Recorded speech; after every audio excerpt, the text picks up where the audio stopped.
Wahanian liman akramahu Allah bilmaghfirah, na tunampa pongezi yoyote ambaye Allah subhanahu wa ta'ala atamkirimu kwa kumpa msamaha wake. Ghaira anna minan nas man yuhrimu almaghfirah, isipokuwa wako baadhi ya watu ambao wao wataukosa msamaha wa Allah subhanahu wa ta'ala. Atadiruna limadha, hivi mnatambua ni kwa nini? Tuftahu abwabul janna yaumul ithnain wal khamis, huwa inafunguliwa milango ya pepo siku ya Jumatatu, kadhalika siku ya Alhamis. Fayughfaru likulli abdin muslimin la yushriku billahi shay'a, na humsamehe kila mja ambaye ni Muislamu asiyemshirikisha Allah subhanahu wa ta'ala. Kama ambavyo ilivyo siku ya leo Allah subhanahu wa ta'ala anatoa msamaha kwa watu, hivyo hivyo atasamehewa kila yule ambaye si mshirikina. Yoyote ambaye ana ushirikina ameishi nao ndani ya Ramadhani, akafikiwa mpaka na siku ya Eid,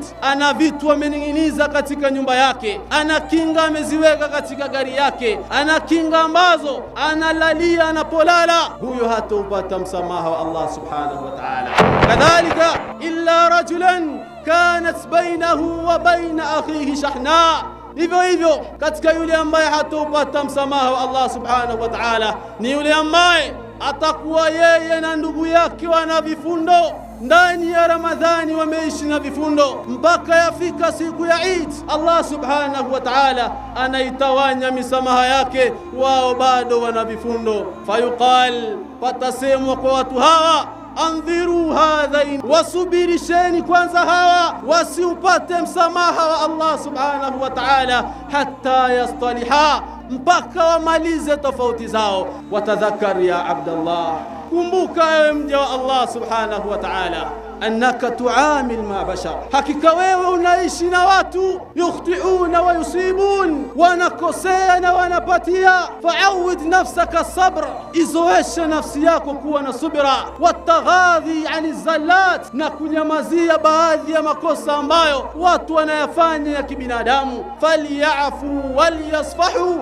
na wasamehe na waweke mbali na wafute katika mioyo yao. Ala tuhibbuna an yaghfira Allahu lakum, hivi ninyi hampendi Allah subhanahu wa ta'ala akusameheni madhambi yenu kwa kule kusameheana ninyi?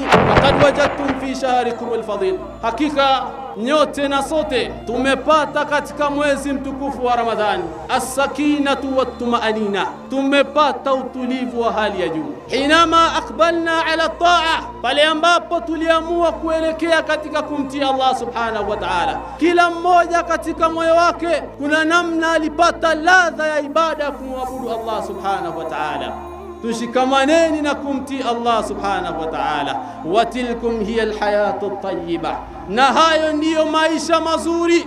Man amila salihan, yoyote ambaye ataenda mbio kuyatenda matendo ambayo ni mema, min dhakarin au untha, awe ni mwanamume au ni mwanamke, falanuhyiyannahu hayatan tayyiba, ama kwa hakika tutampa maisha yaliyokuwa mazuri. Walanajziyannahum ajrahum, tutawalipa malipo yao bi ahsani ma kanu ya'malun, kwa uzuri wa yale matendo waliokuwa wakiyafanya.